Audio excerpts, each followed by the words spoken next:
think that worked. I just needed to update something. Okay. If you can see me, say hi. When you come on, say hi.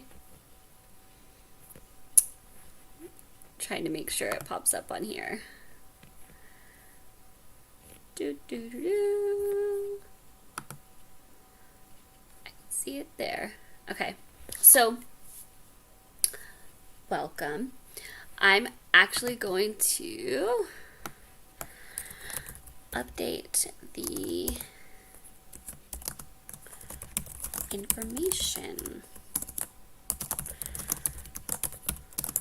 And then once some people hop on, I will explain what we're talking about and what's going on.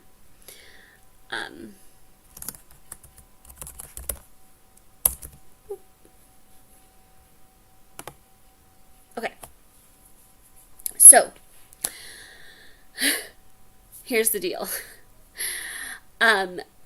We did the live stream last Wednesday. I can't talk. I'm sorry. We did the live stream last Wednesday. And the goal was to record it and upload the audio. I'm getting so distracted. Upload the audio to the podcast as the Coffee and Turner Syndrome episode. And that did not work. So if you were wondering where the audio from that live stream was, I tried and tried to get it several different ways, and it just did not work. So I am recording it a different way this time so that I don't have to jump through any hoops and it won't be a problem. And yeah, so this will be the very first Coffee and Turner Syndrome podcast episode that is live streamed, and then the audio is uploaded later. So if you did not see my announcement about that, I am trying something new, and every Wednesday I will be going live on my YouTube channel to do the Coffee and Turner Syndrome podcast episode, and I'll be uploading the audio after the live stream to the podcast feed. So if you want to just listen to it, you can listen to it there. Whatever you would like. So it's going to be fun. We're going to be able to live stream at the same time, and I'll get to hopefully do some live interactions with you guys. Send in your questions. And yeah. So that's what we're doing, and I hope you guys have as much fun as I have been. I love live streaming. I just have not typically had very much time for it. So it'll be nice to have that. It'll be nice to have a little bit more time to play around with it and have some fun. If you have a question, leave it in the comments. I will be answering questions probably later at the end. But please do leave the questions, and yeah. So I wanted to talk this week about being your own school advocate. I've talked a lot about being your own medical advocate in the past. I've done several videos about it, several podcast episodes about it, and while some of the same principles do apply when you're being an advocate for yourself or your daughter with Turner syndrome in school settings, there are also some really unique things to think about in that scenario, and I've had a lot of questions about dealing with school stuff and navigating that and being able to have your voice heard in that scenario while you're trying to find your way through everything that comes up for a girl with Turner syndrome in school. If you don't know or have not experienced it, there are certain things with school that can be very challenging for a girl with Turner syndrome. Math was like a foreign language to me. It was so much work and effort to try to really get on my feet with it and feel confident with it. And it was so hard to really push through how difficult it got at times. And so for me, math is a very common one. For me, math was like the biggest one. And I had to be really intentional about how I navigated school with that and how I approached the homework and everything personally. You really, from the very get-go, before you try to be your own advocate in any way, have to know yourself. So just like with being your own medical advocate, you have to know your case and really study your case. For being your own school advocate, you have to know your different areas of struggle and strength when it comes to school, and being able to use that information to then build off of. So knowing where you struggle, super, super important to begin with. Before you go into what kind of teacher or teaching style works best for you, what kind of extra tutoring you could use, you really need to know what you need to focus on, right? And not only do your areas of struggle become important, but your areas of strength become important too, because you can really use those to help address some of your struggles, depending on what they are. It can be really helpful to know what ways you do learn well and what your strengths are to see if they can help.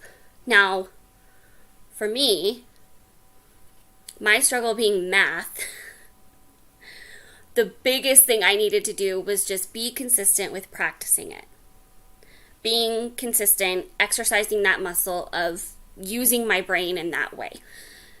My brain and numbers really do not mesh well together. Like, I did okay. I got through it, but my brain just does not work that way. So I had to really approach it as a muscle I had to exercise. And I could always tell when it had been a while, when I was not being consistent, because it showed in how difficult it was again and how much I had to push myself through it again, versus being consistent really helping at least me having that muscle memory, if that makes sense. So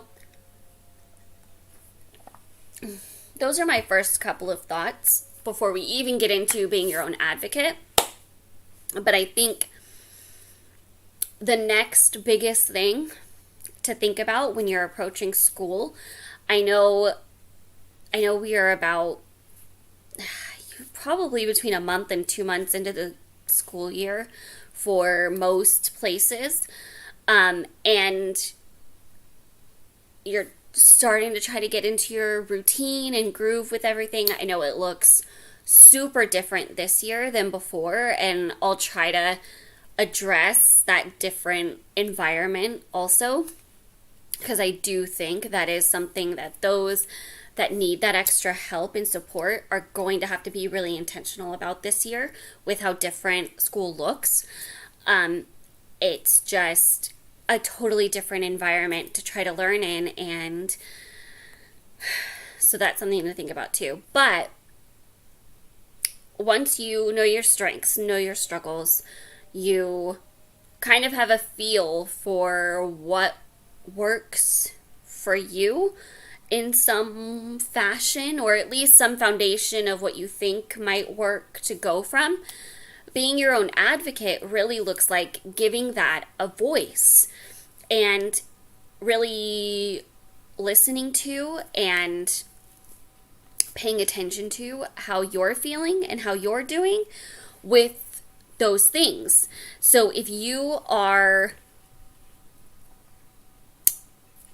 feeling like the way you're getting work, if you're feeling like the way you're getting taught is not working,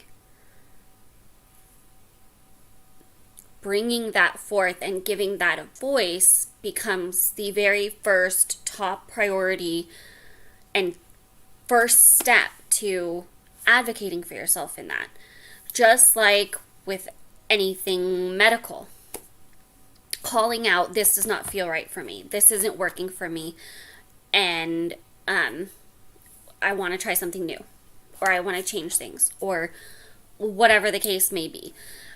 Giving that a voice and saying that and bringing that to the people that you know you need to bring it to, whether that's your parents, whether that's a teacher. Sometimes it can mean applying to have like an IEP, which is an individualized education plan where you work with a counselor to figure things out for you. And it can be built to meet your needs. Or it looks like adding tutoring time. It looks like adjusting classes. It could look like a million different things, but having that voice to it is the first step. This is where people get nervous. This is where I feel like people get shy and they don't feel like they can speak up, or they try once maybe and don't get the response they expected, and so they kind of back off a little bit and think, well, maybe I'm wrong, or whatever the scenario is, and they don't keep pushing. They don't keep giving it a voice. My biggest example of this was with math. I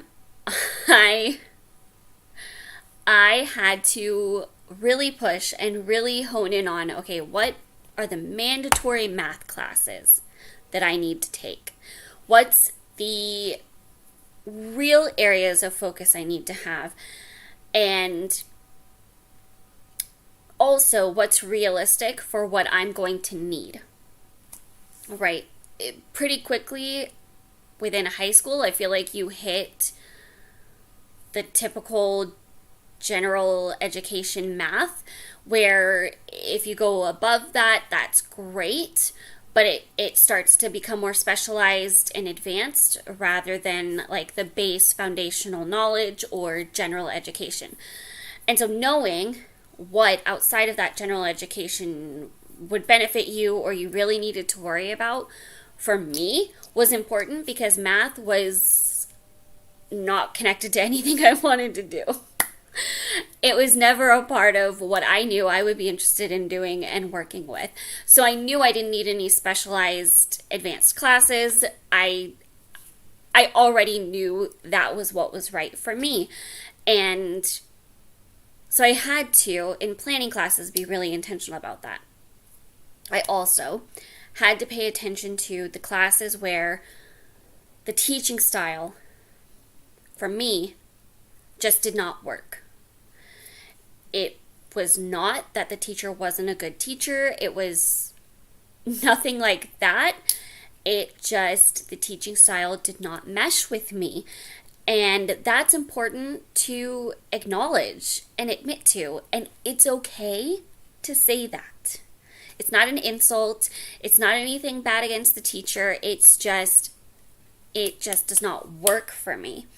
So whether it's I need to shift classes completely, or I need to shift my approach, you kind of got to know which one to advocate for, and you got to really push for it and not be nervous about hurting anybody else's feelings.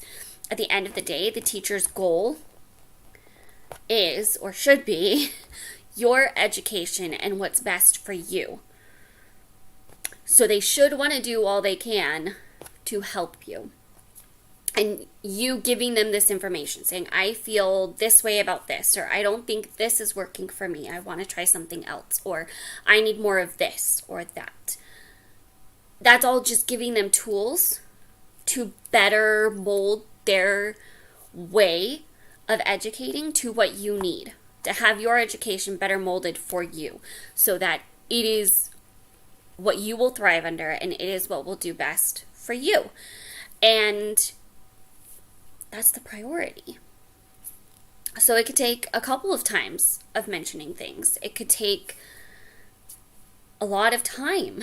It could take a lot of trips to different people's offices. But at the end of the day, it's worth it. And so I want to encourage you in that too. Not just knowing what you need and giving it a voice, but not ceasing to give it a voice. Not letting yourself get off track of remembering that your voice is an important piece, a very vital piece to your education being what you need and deserve. And that's important to remember. So, one and done is not a thing when it comes to being your own school advocate. Trying something is great and it's a great start, but you still need to stay in that process of, does this work or not? Is this really what works for me or not? And not getting kind of content with just, I can get by, right? So that's one thing that I feel like is not a small thing and not a small thing to do. It can be a very difficult thing to do. And a lot of the comments I've gotten have been, how do I tell my teacher or talk to my teacher about these things not working for me when they don't seem to be listening? You just got to keep going. And if they're not listening, go to the next up person and say, I have these concerns and I really need help. Again, at the end of the day, all of them should be there for your education, and that's important information for them to make sure you are getting the education that you need and deserve. So, there's that. The next aspect of this I want to talk about that I've gotten asked about is explaining your struggles to a teacher. I know we can kind of tend to be shy, and having Turner syndrome from case to case can look different, but a lot of the struggles can be very personal. Whether it's just a really personal, tender topic, or it's just not something you feel like everybody needs to know, and it's really not. It's nobody's business that you don't want to know, right? Like, you get to decide, no matter what your case is, you get to decide who knows what and what you tell people. And that goes the same for your education and your struggles in school. You don't have to tell anybody anything you don't want to. However, I will say, regardless of how much further detail you give a school staff member or your teacher or whoever it is you're talking to about this, most likely it's going to be your teacher, you do need to give them some foundation for understanding your struggle, right? Like, you do need to explain there's a struggle and explain why.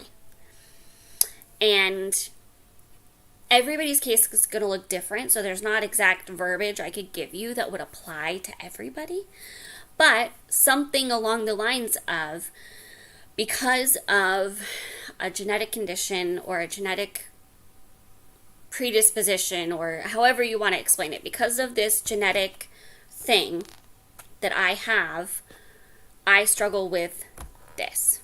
I struggle with math.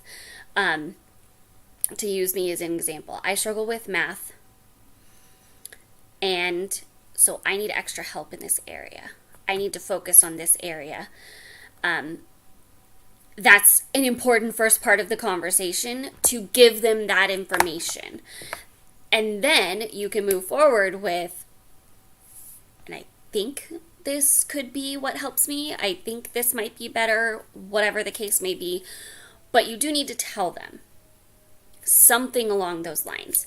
You don't have to go into, oh, I have Turner syndrome, and it's, it means 2X chromosomes are missing, or 1X is missing, or 1X is damaged, or you don't have to give the chromosomal description or anything, or go into that much detail, but just, I have a genetic disorder that leads to this struggle, and I really need help with this. It's vital. And I know I've seen some girls going back and forth on if I should be involved in that, if I should say something. Absolutely say something. I had to tell almost every single math teacher I had, except maybe the ones in college. I don't know if I gave that much of an explanation to the ones in college, because by that point I had a better foundation for how to navigate it more privately.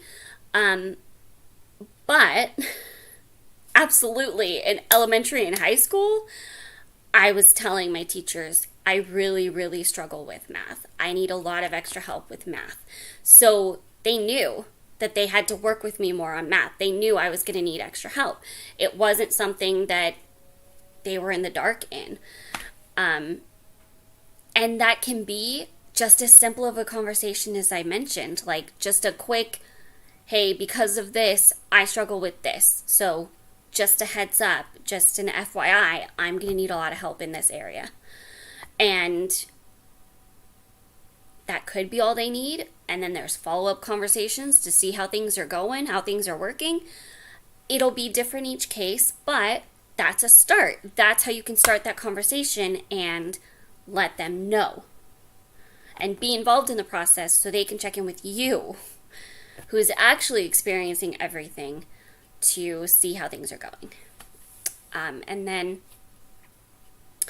I think the other area I really wanted to touch on, because it's such a huge thing this year, is virtual learning, or distance learning, or online learning, however you want to call it, right? It's online school, basically. There's a whole bunch of different variations of this happening throughout the country, throughout the world, probably, really.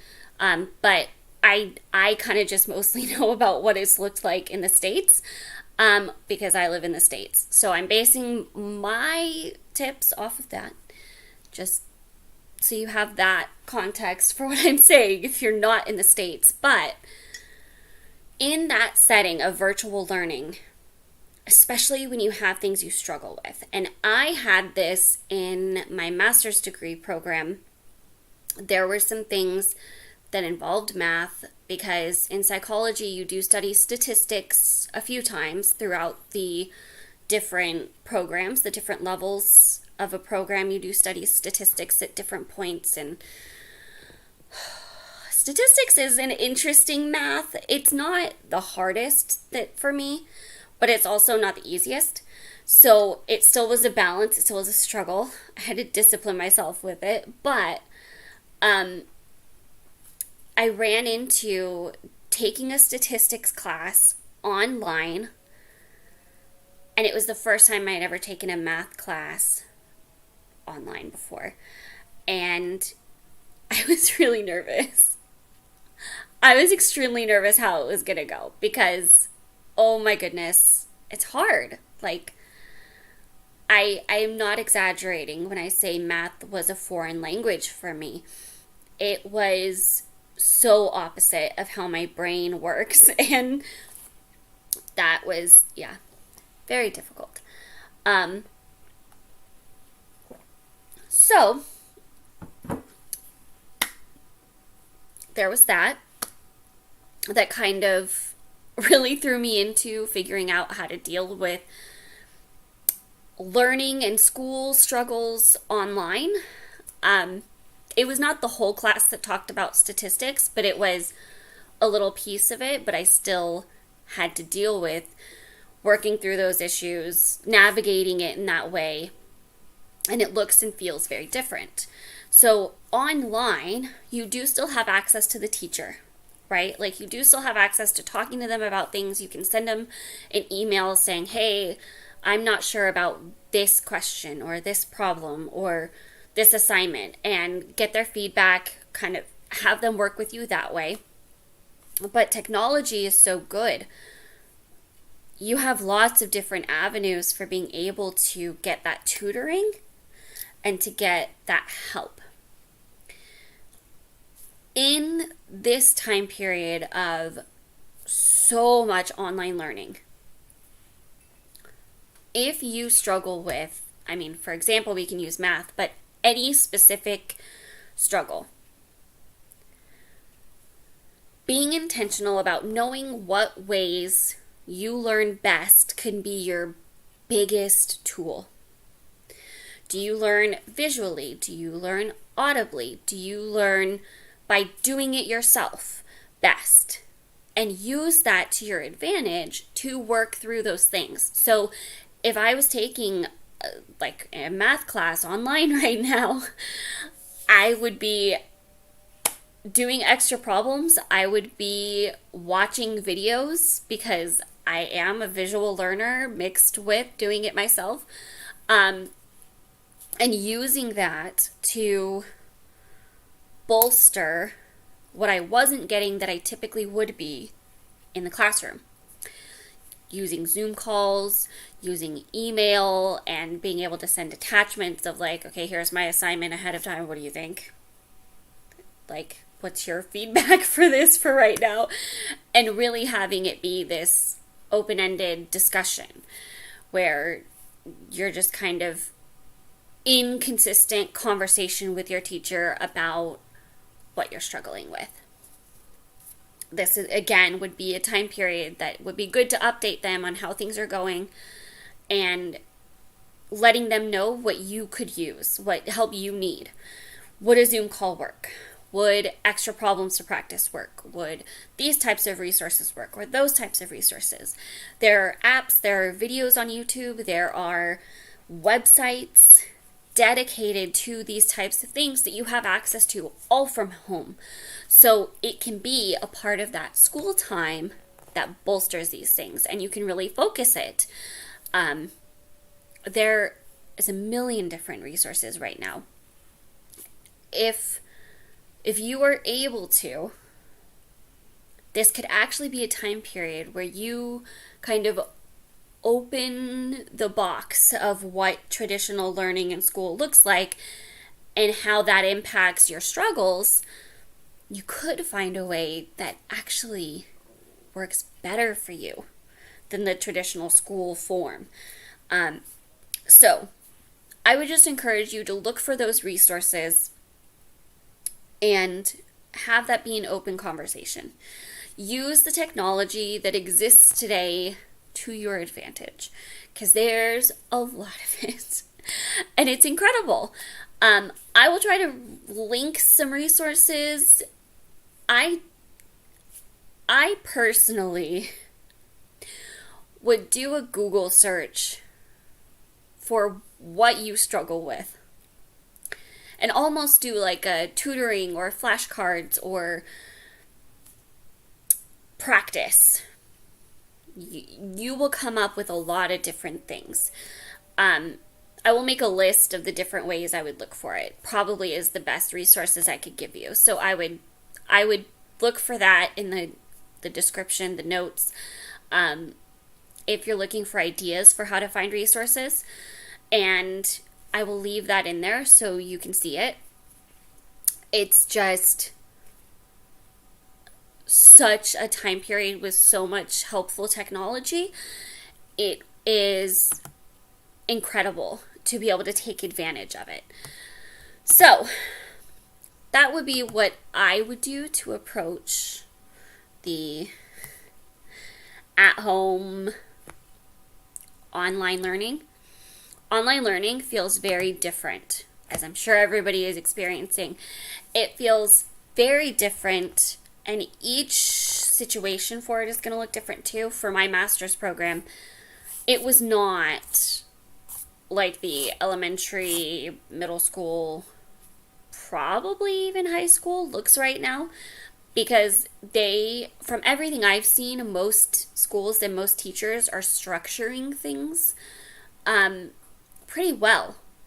So, they're saying, okay, meet everybody on the Zoom at this time and have the homework turned in at this time, work on this at this time. You may need to put those types of structures and time frames on things for yourself, depending on the approach. And I would encourage you to do so if that'll help. One thing about virtual learning is you have a lot of self-motivation you have to put into it, and a lot of self-accountability. So just gauging that is another thing to think about. That I learned the hard way, that I was not prepared for when I started online school. So those are my thoughts. I hope this helped. And I wish everybody luck with working virtually on school and navigating school struggles within a virtual school system, which is very different.